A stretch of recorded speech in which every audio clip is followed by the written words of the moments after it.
Saint-Etienne avait pourtant réalisé un début de match parfait. Personne ici n'a oublié les contres meurtriers de Mönchengladbach. Alors la défense et le milieu évoluent sans prendre le moindre risque, bien sûr. Mais comme il faut tout de même faire la différence à l'aller, on n'hésite pas à attaquer. Et la défense anglaise semble parfois un peu débordée, à l'image de Butcher, sur cette accélération de Laurent Paganelli.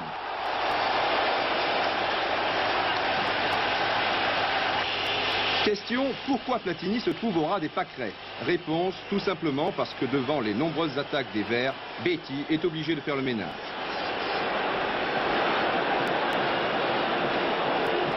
Un coup franc bien placé pour le gaucher Zanon et une première intervention délicate de Cooper. Cela se passait à la 13e minute.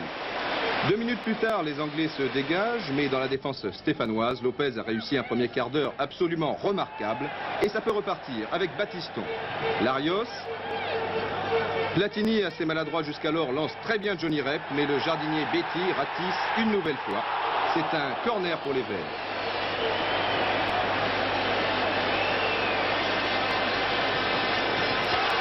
Ce corner, Paganelli le joue rapidement avec Zanon. Les Anglais sont très forts dans le jeu aérien, mais dans ce domaine, Johnny Rep n'est pas mal non plus. 1-0 pour Saint-Etienne. L'ennui, c'est que sûrs de leur force, les Anglais ne vont pas montrer le moindre signe d'affolement. L'ennui, c'est que le marquage stéphanois laisse un peu à désirer. On va d'ailleurs s'en rendre compte sur ce coup franc qui va être tiré par Muren. Voilà, on lève le bras comme les basketteurs. Tactique 3. Monsieur Gates, préparez-vous. Muren, Gates, et regardez, le Néerlandais a tout le temps de chercher et trouver la tête de Mariner. Un partout, c'est le premier but encaissé par Jean Castaneda après 568 minutes de jeu en Coupe d'Europe. Qu'on le veuille ou non, les Stéphanois commencent à se poser des questions. 30e minute, Platini, encore une très belle ouverture à destination de Rep. But de Rep, les Anglais ne protestent pas, mais comme tous les juges du touche de la terre, celui qui se trouvait à Geoffroy Guichard agite son drapeau car il a vu un joueur tout seul. Malheureusement, sur ces images, nous ne voyons pas Rep au départ, mais regardez. Voilà. Le ballon a eu le temps de parcourir 3 bons mètres et à l'extrême droite de votre écran, Rep, qui nous pouvons vous l'assurer est parti de très loin, ne se trouve qu'à la hauteur de Beatty. C'est évident, au moment de la passe de Platini, Rep était en position valable et les Anglais le savaient bien. Bon, on peut arrêter ce ballon. Saint-Etienne, qui a beaucoup de mal à contrôler le jeu, se créera tout de même encore 2 belles occasions. À la 33e minute, tout d'abord, sur un coup franc de Platini. Et à la 44e minute, sur un tir du gauche du même Platini. Voici l'action. Tout d'abord, Larios, qui est contré. Une première tentative de Johnny Rep.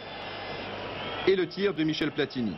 Ce ballon qui vient de passer au ras du poteau de Cooper, on y pense encore lorsque Thyssen donne le tournis à Janvion. Nous sommes à la 48e minute, donc 3 petites minutes seulement après la reprise.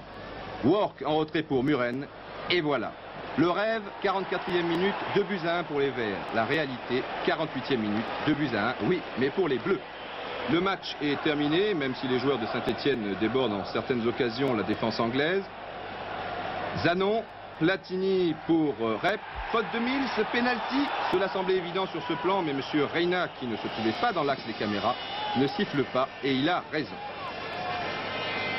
Zimaco remplace Rousset à la 55e minute. Ce changement ne perturbera pas une défense anglaise très renforcée. Et comme les milieux et les défenseurs n'hésitent pas à attaquer, Saint-Etienne va encaisser un 3e but. Reprise de Butcher et Mariner, tranquillement. Le fantôme de Mönchengladbach se profile à l'horizon. Côté anglais, ça tourne maintenant à la démonstration. Toujours 2 ou 3 possibilités pour le porteur du ballon. Mariner pour Butcher. Et sur ce centre, même Lopez, le seul Stéphanois qui peut échapper à la critique, s'incline devant Ward. Après le 5-0 d'Hambourg, les Stéphanois avaient su rester lucides. À nous de l'être aujourd'hui. Laissons les superlatifs de côté. Les Anglais étaient de loin les plus forts. À point, c'est tout. Il m'a semblé que face à cette équipe d'Ipswich, eh bien, sur le plan athlétique, nous n'avons pas réussi à tenir et je crois que c'est ce qui explique la largeur du résultat.